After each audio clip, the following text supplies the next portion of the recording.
Hello बच्चों, आज हम ले रहे हैं कृषि एवं उद्योगों की परस्पर निर्भरता। पिछले लेक्चर में हमने लिया था कृषि का अर्थव्यवस्था में क्या योगदान है।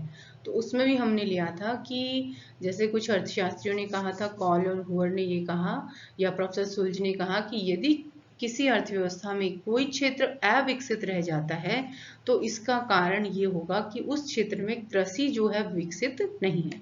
यदि कृषि अविकसित होगी तो अन्य क्षेत्र जो है उनका विकास नहीं हो पाएगा। तो आज हम ले रहे हैं कि हमने ये भी देखा कि जो उद्योग हैं उनका आधार जो है वो कृषि है। उद्योगों को सारी की सारी जो चीजें हैं वो कृषि से प्राप्त होती हैं, चाहे वो कच्चा माल हो, चाहे श्रमिक हो, चाहे पूंजी हो, वो सब कुछ सब चीजों के लिए उद्योग जो है कृषि पर निर्भर करते हैं। तो कृषि जितनी ज्यादा विकसित होगी उद्योगों का विकास उतना ही ज्यादा होगा। तो अब एक क्वेश्चन तुम्हारे आता है कि कृषि और उद्योग जो है वो किस तरह से एक दूसरे पर निर्भर करते हैं। तो ये शॉर्ट नोट भी हो सकता है, थोड़ा बड़ा क्वेश्चन भी हो सकता है। तो आज हम देखते हैं कि कृषि उद्योगों पर किस प्रकार से निर्भर करती है। तो कृषि और उद्योगों की परस्पर निर्भरता के बारे में पंडित जवाहरलाल नेहरू ने कहा, राष्ट्रीय विकास परिषद की बैठक में भाषण देते हुए कहा था, agriculture is more important than industry for the simple reason that industry depends on agriculture. क्यों? उन्होंने कहा कि एग्रीकल्चर जो है वो उद्योगों से ज्यादा महत्वपूर्ण है। क्यों? क्योंकि इसका एक सिंपल सा रीजन है कि इंडस्ट्री जो है वो किस पर डिपेंड करती है? एग्रीकल्चर पर। Industry which is no doubt very important will not progress unless agriculture is sound stable and progressive. तो जिस तरह से अर्थशास्त्रियों ने, कॉल और हुअर ने कहा, प्रोफेसर शुल्ज ने कहा कि यदि कृषि का विकास नहीं होगा तब तक अर्थव्यवस्था का विकास, अन्य क्षेत्रों का विकास नहीं हो सकता।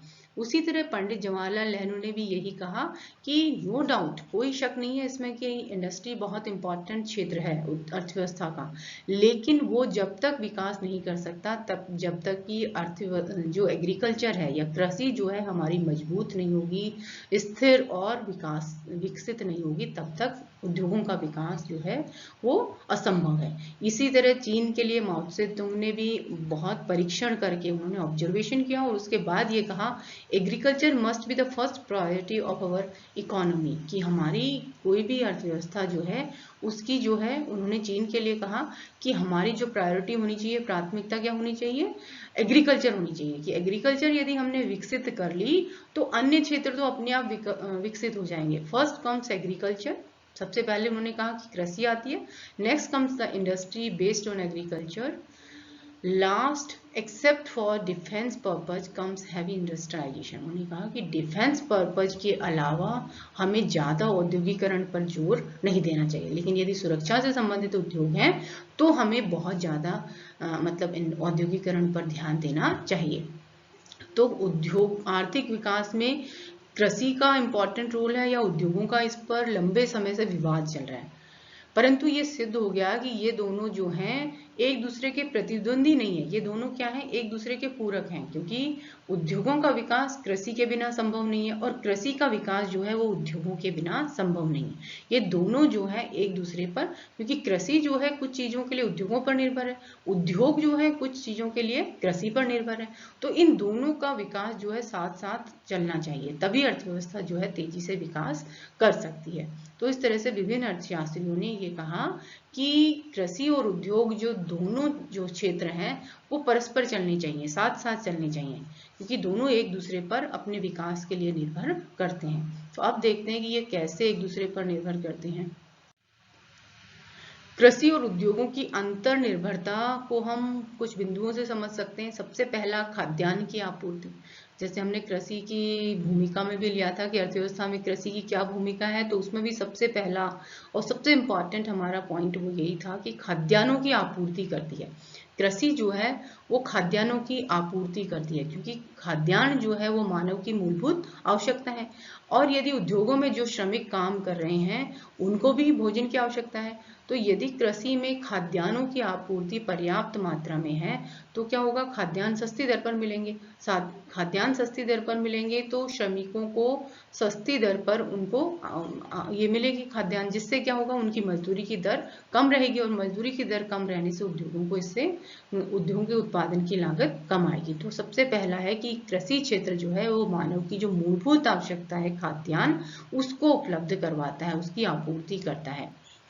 दूसरा, उद्योगों को जो आगत या कहें कि कच्चा माल जो है या अन्य कोई सामान है, वो भी उद्योगों को कृषि से ही प्राप्त होता है। जितने भी उद्योग हैं, जैसे खाद्य प्रसंस्करण उद्योग जितने भी हैं, वो सारे कच्चे माल के लिए कृषि पर निर्भर करते हैं, चाहे वो सूती कपड़ा उद्योग हो या वस्त्र उद्योग हो या चीनी उद्योग हो या हम और उद्योगों की चाय उद्योग हो, पटसन उद्योग हो, रबर उद्योग हो, सारे के सारे जो उद्योग हैं वो अपने कच्चे माल के लिए कृषि पर निर्भर करते हैं।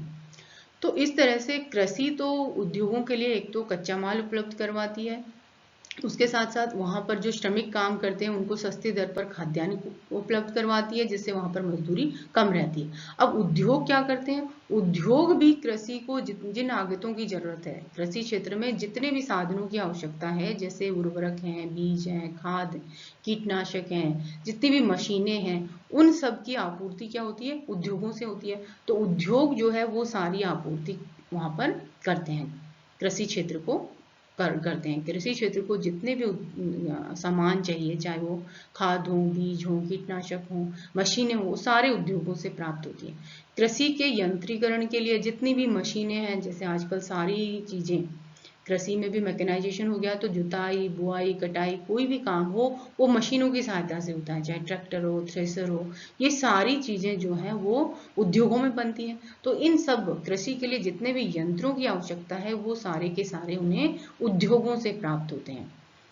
इसी प्रकार कृषि क्षेत्र में जितनी भी सामाजिक और आर्थिक परिसंपत्ति का निर्माण होता है, मतलब परिसंपत्ति का मतलब जो बहुत समय तक चलती है, जैसे जितने भी बांध हैं, नहरें हैं, या कोल्ड स्टोरेज हैं, या हम कहें कि गोदाम हैं, मतलब कृषिगत उत्पादन जब पैदा होता है तो उनको लाने ले जाने के लिए परिवहन की जरूरत है। जैसे हमने देखा कि परिवहन की आय का एक स्रोत क्या है? कृषि।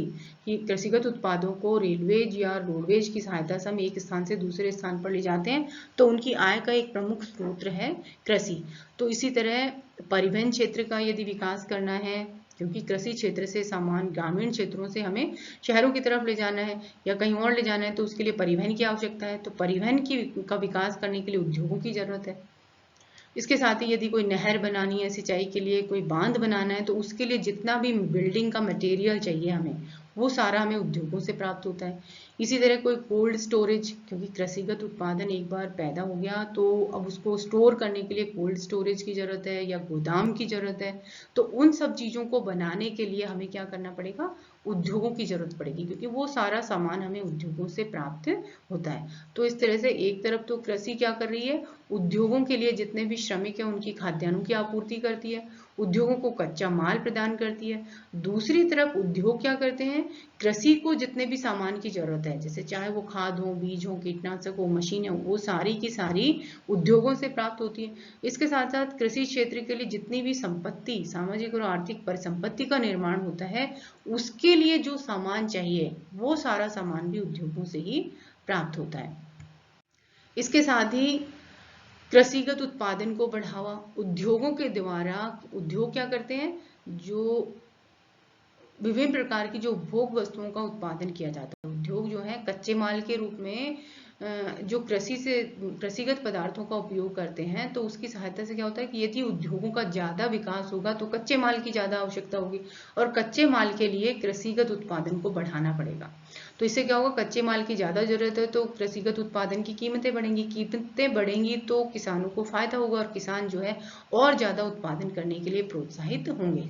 तो कहने का मतलब है कि उद्योग जो है वो कृषिगत उत्पादन को भी बढ़ावा देते हैं। उद्योगों को जितने ज्यादा, एक तरफ उपभोग वस्तुओं का उत्पादन बढ़ेगा क्योंकि वहां पर जो श्रमिक काम करेंगे वो उपभोग वस्तुओं की मांग करेंगे, और दूसरी तरफ कच्चा माल। तो दोनों तरीके से यदि उद्योगों का विकास होता है तो कच्चे माल की आवश्यकता बढ़ेगी, उपभोग वस्तुओं के उत्पादन की, जिससे किसानों को फायदा होगा, और किसानों को फायदा होगा तो कृषिगत उत्पादन जो है वो प्रोत्साहित होगा।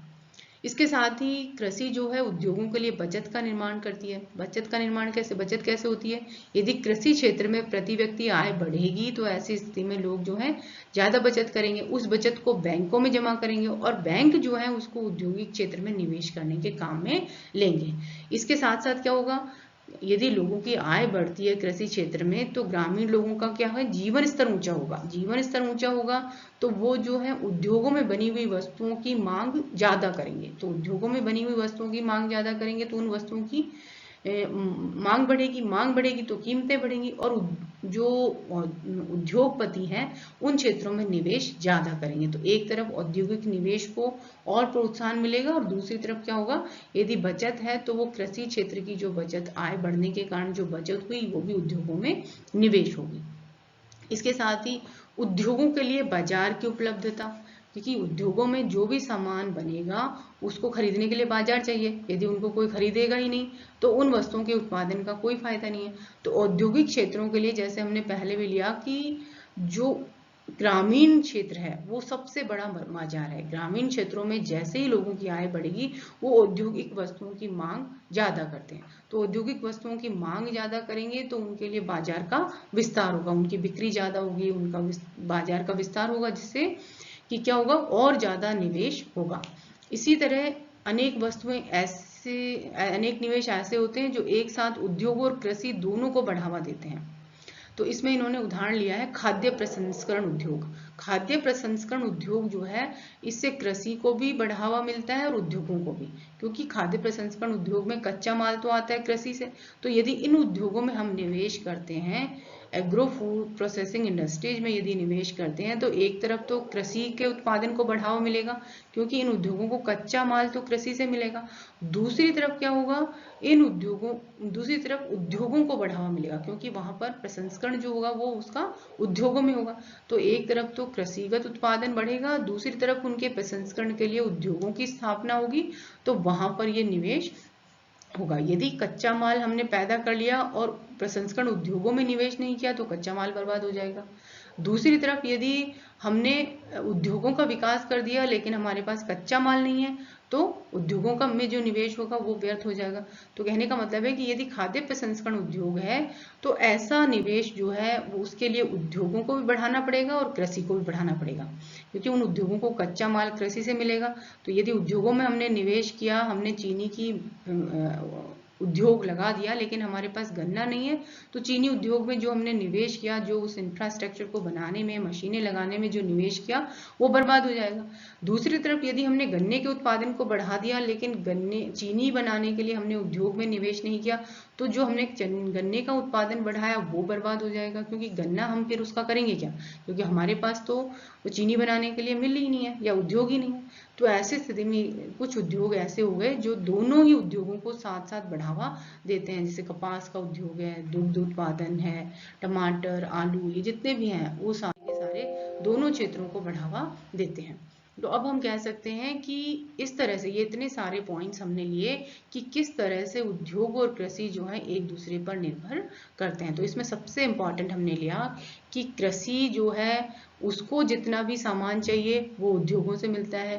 कृषि को जितनी भी कच्चा माल, मशीनें, कच्चा माल का मतलब कृषि के लिए जितनी भी आगतें, खाद, बीज, कीटनाशक हैं या मशीनें हैं वो सारी की सारी उद्योगों से प्राप्त होती हैं। तो यदि उद्योगों का विकास नहीं होगा तो कृषि को वो सामान नहीं मिलेगा।